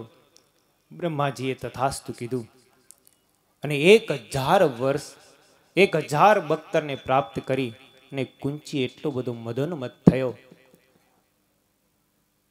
કે સારા એ ભૂમંડળને પોતાના કબજામાં લઈ લીધું. દેવતાઓને સ્વર્ગમાંથી બહિષ્કૃત કર્યા, મૃત્યુ લોક ઉપર પોતાનું સંપૂર્ણ સામ્રાજ્ય જમાવી દીધું. કોઈના શિયળ એમને રહેવા દીધા નહીં. અધર્મ પોતાનો ફેલાવા લાગ્યો, પોતાની મૂર્તિઓ પ્રસ્થાપિત કરીને લોકો પાસે પોતાની પૂજા કરાવવા લાગ્યો. સહસ્ત્ર બખ્તર પ્રાપ્ત થયા હોવાથી એ સહસ્ત્ર કુંચી તરીકે પ્રચલિત થયો. એટલો બધો અધર્મ લોકની અંદર પ્રસરાયો કે દેવતાઓ અને લોકો ત્રાહિમામ થયા, મુનિઓ ત્રાહિમામ પોકારી ગયા. અંતે ભગવાન પાસે ગયા છે, ભગવાનની સ્તુતિ પ્રાર્થના કરી છે અને કહ્યું છે કે આ સહસ્ત્ર કુંચી થકી અમારી રક્ષા કરો. ભગવાને વિચાર કર્યો કે ભક્તોનું રક્ષણ કરવું એ મારી એક ફરજ છે, મારો એક ધર્મ છે. પણ ભગવાને બીજી બાજુ વિચાર કર્યો કે હું એક સ્વરૂપે પ્રગટ થઈને તો આ કુંચીને હું પણ નહીં મારી શકું, કારણ કે એમને એવું વરદાન છે. એટલે આ સહસ્ત્ર કુંચીને મારવા માટે થઈને ભગવાને 2 સ્વરૂપે પ્રગટ થવાનો નિર્ણય કર્યો છે. બદ્રિકાશ્રમની અંદર ધર્મ અને મૂર્તિ થકી નર અને નારાયણ એ 2 સ્વરૂપે ભગવાને અવતાર લીધો છે. ફાગણ સુધી પ્રતિપદાને દિવસ, ફાગણવદી પ્રડવાને દિવસ બદ્રિકાશ્રમની અંદર નર અને નારાયણ ભગવાનનું પ્રાગટ્ય થયું છે. બધા જ ઋષિ મુનિઓ એકત્રિત થઈને ભગવાનના સ્વરૂપને પ્રયંખાની અંદર પધરાવીને ઝુલાવ્યા છે, જેને આપણે ફૂલદોલનો ઉત્સવ કહીએ છીએ. નરનારાયણ ભગવાન ભરતખંડમાં રહેતા પોતાના ભક્તોની રક્ષા કરવાને માટે જ્યારે બદ્રિકાશ્રમની અંદર પ્રગટ થયા છે, સમયાંતરે તેઓ યુવાન વયને પ્રાપ્ત થયા છે. નર અને નારાયણ ભગવાને વિચાર કર્યો છે કે હવે આપણે ભારત વર્ષની પ્રજાને, ઋષિઓને, દેવતાઓને આ સહસ્ત્ર કુંચીના ત્રાસથી મુક્ત કરવા છે. નર અને નારાયણ આ બંને તપશ્ચર્યા કરવા માટે બેઠા છે. સર્વપ્રથમ નારાયણ ભગવાને 1000 વર્ષ સુધીનું તપ પૂર્ણ કરી અને સહસ્ત્ર કુંચીની સાથે યુદ્ધે ચડ્યા છે. નારાયણ ભગવાને સર્વપ્રથમ 1000 વર્ષ સુધી સહસ્ત્ર કુંચીની સાથે યુદ્ધ કરીને એમનું એક બખ્તર નષ્ટ કર્યું. જ્યારે એક બખ્તર નષ્ટ થયું ત્યારે 1000 વર્ષનું તપ નારાયણ ભગવાનનું સમાપ્ત થયું. તેઓ તપશ્ચર્યા કરવા માટે બેઠા અને આ બાજુ નર ભગવાનનું 1000 વર્ષનું તપ પૂર્ણ થયું એટલે તેઓ યુદ્ધે ચડ્યા. નર ભગવાને 1000 વર્ષ સુધી તપ કરીને એક કુંચીનું બીજું બખ્તર તોડ્યું. એમનું જ્યારે 1000 વર્ષનું તપ પૂર્ણ થયું, બીજું બખ્તર તૂટી ગયું, ત્યારે નારાયણ ભગવાને 1000 વર્ષ સુધીનું તપ પ્રાપ્ત કરી અને એવું યુદ્ધે ચડ્યા. આ રીતે ક્રમશઃ એક પછી એક બખ્તર તોડતા અને 1000 વર્ષની સાધના કરતા કરતા સહસ્ત્ર કુંચીના 999 બખ્તર તોડી નાખ્યા. એક બખ્તર બાકી રહ્યું. પ્રથમ નારાયણ ભગવાનનો યુદ્ધ કરવાનો વારો હતો, એટલે અંતિમ વારો નર ભગવાનનો આવ્યો. છેલ્લું બખ્તર જ્યારે બાકી રહ્યું છે, નર ભગવાન યુદ્ધે ચડ્યા છે. સહસ્ત્ર કુંચીએ મનમાં વિચાર કર્યો છે કે હવે મારું મૃત્યુ નિશ્ચિત છે, એટલે રણ છોડી અને સૂર્યના લોકની અંદર જતો રહ્યો. સૂર્ય ભગવાનના બે પગ પકડીને કહે છે, તમે મારે રક્ષા કરો, હું તમારે શરણે છું. નર ભગવાન મારું મૃત્યુ કરી નાખશે, માટે હું તમારે શરણે આવેલું છું, તમે મારી રક્ષા કરો. આ પ્રમાણે જ્યારે સ્તુતિ કરી છે, સૂર્યનારાયણે સહસ્ત્ર કુંચીને પોતાને શરણે લીધો છે. જ્યાં પોતાને શરણે લીધો એ જ સમયે નર ભગવાન આવ્યા છે અને સૂર્યને કહે છે કે તમે આને મુક્ત કરો, આ પ્રજાનો દ્રોહી છે, આ દેવતાઓને અને ઋષિ મુનિઓને ખૂબ કષ્ટ પમાડે છે, માટે મારે એમને મારી નાખવો છે. સૂર્યનારાયણ કહે છે એ મારે શરણે આવેલો છે, અને જો હું એમને મુક્ત કરું ને તો મારો શરણાગત ધર્મ જાય. માટે મારી તમને વિનંતી છે, પ્રાર્થના છે કે જ્યાં સુધી મારું શરણ છોડીને ન જાય ને ત્યાં સુધી તમે એને મારશો નહીં. આ પ્રમાણે જ્યારે સૂર્યનારાયણે કીધું છે ત્યારે નર ભગવાન એમના વચનને સ્વીકાર્યા છે. સમય પછી સમય ચાલ્યો જાય છે. દ્વાપર ગયો, ત્રેતા ગયો, કળિયુગનો જ્યારે પ્રારંભ થયો એ સમયે દ્રુપદ એ સમયે કુંતીભોજ રાજાને ત્યાં કુંતી નામના પુત્રીનો જન્મ થયો છે. યુવાન વયને પ્રાપ્ત થયા છે. એક દિવસ દુર્વાસા ઋષિ ત્યાં આવ્યા છે. દુર્વાસા મુનિની ખૂબ કુંતીએ સેવા કરી છે. દુર્વાસા મુનિએ રાજી થઈને કીધું છે હું તને 5 વરદાન આપું છું, 5 મંત્રો આપું છું.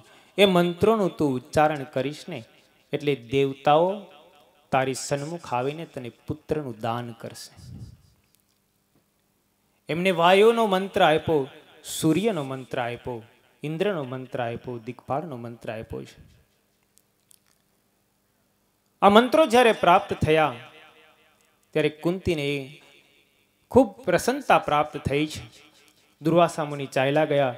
કુંતી યુવાન વયના છે, હજી એમના લગ્ન પણ થયા નથી. મનમાં વિચાર થયો દુર્વાસા ઋષિ તો મને મંત્ર આપી ગયા, પણ એ મંત્ર ખરેખર સાચા છે કે નહીં?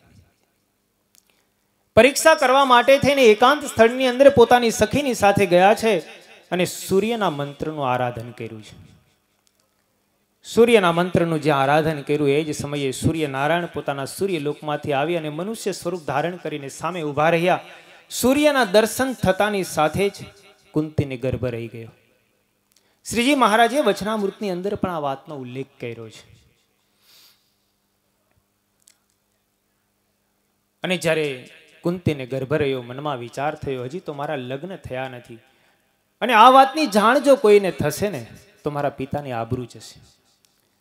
સખીને પોતાની વાકપટુતાથી પોતાની ફેવરમાં લીધી છે, અને કોઈને પણ ખ્યાલ ના આવે રીતે જ્યારે પુત્રનો જન્મ થયો છે ત્યારે પુત્ર બખ્તર સોતો જન્મો. કાનમાં કુંડળ છે અને શરીર ઉપર બખ્તર છે. કારણ કે એ સૂર્યની સાથે જ સહસ્ત્ર કુંચી હતો. એમને લાગ મળી ગયો કે હવે આ સૂર્યનું શરણું છોડીને હું મુક્ત થાવ. અને એમને કુંતીના ગર્ભની અંદર પ્રવેશ કર્યો અને બખ્તર સોતો એ જન્મો. પણ કુંતી અપરિણીત હતા. પરિણામે એ બાળકને એમને એક પાત્રની અંદર પધરાવી અને ગંગાના તટની અંદર, ગંગાના પ્રવાહની અંદર વહેતું મૂકી દીધું છે. કોઈને પણ ખ્યાલ આવવા દીધો નથી. ગંગાના પ્રવાહમાં એ બાળક તણાતું તણાતું હસ્તિનાપુર આવે છે. એ સમયે હસ્તિનાપુરના મહારાજાનો સારથી અધિરથ, એમને એક પણ સંતાન નહીં. દરરોજ સવારમાં વહેલો ઉઠીને ગંગા તટ પાસે જઈ ગંગા નદીની અંદર ઊભો રહીને સૂર્યનારાયણને અર્ઘ્ય આપે છે અને કહે છે કે મને એક સંતાન પ્રાપ્ત થાય એવી કૃપા કરો. જ્યાં સૂર્યનારાયણને અર્ઘ્ય અર્પણ કરે છે ને એ જ સમયે એક બાળક તણાતું તણાતું એમની સામે આવે છે. અધિરથ ખૂબ રાજી થયો. રાજાનો સારથી છે. મનમાં થયું કે ભગવાન સૂર્યનારાયણની હું નિત્ય પ્રત્યે સ્તુતિ પ્રાર્થના અને આરાધના કરું છું, પરિણામે સૂર્યનારાયણ ભગવાને જ મને આ પુત્ર આપ્યો છે. એ બાળકને લઈ જઈ પોતાની પત્નીને આપ્યો છે. એમનું પાલન કરવા લાગ્યા છે. સમય જતા એ મોટો થયો, એનું નામ કર્ણ રાખવામાં આવ્યું છે. એ કર્ણની દુર્યોધનની સાથે મિત્રતા થાય છે. સમયાંતરે જ્યારે મહાભારતનું યુદ્ધ થાય, ભગવાન શ્રી કૃષ્ણ અને અર્જુનનું આ ભૂમંડળ ઉપર અવતરણ થાય છે. નારાયણ ભગવાન છે એ જ શ્રી કૃષ્ણ રૂપે અવતરિત થાય છે અને નર ભગવાન છે અર્જુન રૂપે અવતરિત થાય છે. મહાભારતનું યુદ્ધ થયું. મહાભારતના યુદ્ધની અંદર જ્યારે કર્ણ અને અર્જુન સામ સામે આવે છે, પણ શ્રી કૃષ્ણ ભગવાન જેમના રક્ષક હોય એવા અર્જુનને કોણ મારી શકે? નહીતર કર્ણ, ભીષ્મ કોઈ મહારથીઓ ઓછા નહોતા. એમનામાં એટલું બધું સામર્થ્ય હતું, એટલી બધી શક્તિ હતી કે અર્જુનને તો રણની અંદર નષ્ટપ્રાય કરી નાખે. પણ અર્જુનને જો કોઈ બચાવનાર હોય તો એ ભગવાન શ્રી કૃષ્ણ હતા, જેમનું કોઈ દિવસ મૃત્યુ ન થાય, જે ઈચ્છા મૃત્યુનું વરદાન હાથમાં લઈને બેઠા હોય એવા ભીષ્મને કોણ મારી શકે? દ્રોણાચાર્યના હાથમાં જ્યાં સુધી ધનુષ્ય હોય ત્યાં સુધી બ્રહ્મા પણ એમની સામે ના આવી શકે એવા દ્રોણાચાર્યને કોણ મારી શકે? જેમનું મૃત્યુ ક્યારેય ન થાય એવા અશ્વત્થામાને કોણ મારી શકે? જેમને બખ્તર પહેરેલું હોય જ્યાં સુધી શરીર ઉપર, ત્યાં સુધી એમને કોઈ અસ્ત્ર અને શસ્ત્ર સ્પર્શી ન શકે એવા કર્ણને કોણ મારી શકે? પણ એ બધાય જો યુદ્ધની અંદર મૃત્યુને શરણે થયા હોય તો એ શ્રી કૃષ્ણ ભગવાનના પ્રતાપથી થયા છે. અને શ્રી કૃષ્ણ ભગવાનનો આશ્રય અર્જુનને હતો. શ્રી કૃષ્ણ ભગવાને યુક્તિ કરીને ઇન્દ્રને મોકલીને એક કવચ અને કુંડળ કર્ણ પાસેથી પ્રાપ્ત કરાવી લીધા છે. અને મહાભારતના યુદ્ધની અંદર શ્રી કૃષ્ણ ભગવાનના આદેશથી અર્જુને એક કર્ણનો વિનાશ કર્યો છે. જે પ્રાગટ્ય, જે હેતુ માટે એમનું થયું હતું, સતયુગની અંદર એ કાર્યની પૂર્તિ ત્રેતા અને કળિયુગના મધ્યકાળની અંદર થઈ છે. નર અને નારાયણ ભગવાનનું અવતરણ કેવળ ને કેવળ પોતાના ભક્તની રક્ષાને માટે છે. ભગવાન અને ભગવાનના ભક્ત જ્યારે જ્યારે આ પૃથ્વી ઉપર આવે છે ત્યારે એમનું મુખ્ય કાર્ય મુમુક્ષુઓને પરમાત્માની ઓળખાણ કરાવવાનું રહ્યું છે. શ્રીજી મહારાજે વચનામૃતની અંદર લખ્યું છે, શ્રીજી મહારાજનો વચનામૃતનો જે સિદ્ધાંત છે એ ગીતાના સિદ્ધાંત કરતા થોડોક અલગ પડે છે. શ્રી કૃષ્ણ ભગવાન ગીતાની અંદર લખે છે કે ભગવાનનું આ પૃથ્વી પર અવતરણ શા માટે થાય છે? એના માટે કહે છે કે યદા યદા હિ ધર્મસ્ય ગ્લાનિર્ભવતિ ભારત અભ્યુત્થાનમ ધર્મસ્ય તદાત્માનમ સૃજામ્યહમ પરિત્રાણાય સાધુનામ વિનાશાય ચ દુષ્કૃતામ ધર્મ સંસ્થાપનાર્થાય સંભવામિ યુગે યુગે. શ્રી કૃષ્ણ ભગવાન એમ કહે છે કે ભગવાનનું આ પૃથ્વી ઉપર અવતરણ અધર્મના વિનાશને માટે અને ધર્મના સ્થાપનને માટે થાય છે. પણ ભગવાન સ્વામિનારાયણ વચનામૃતની અંદર એમ કહે છે કે ભગવાનનું આ પૃથ્વી ઉપર અવતરણ પોતાના ભક્તને લાડ લડાવવાને માટે થાય છે. ધર્મનું સ્થાપન તો મહારાજ કે આચાર્ય પણ કરે છે. ધર્મના સ્થાપનને માટે ભગવાનને અવતાર લેવાની કોઈ જરૂર નથી. અધર્મનો વિનાશ તો રાજા પણ કરી શકે છે. અધર્મના વિનાશને માટે ભગવાનને અવતાર લેવાની જરૂર નથી. ભગવાનનું આ પૃથ્વી ઉપર અવતરણ જો થતું હોય તો કેવળ ને કેવળ પોતાના ભક્તને લાડ લડાવવાને માટે થાય છે. એમ શ્રીજી મહારાજ 5મા વચનામૃતમાં લખે છે.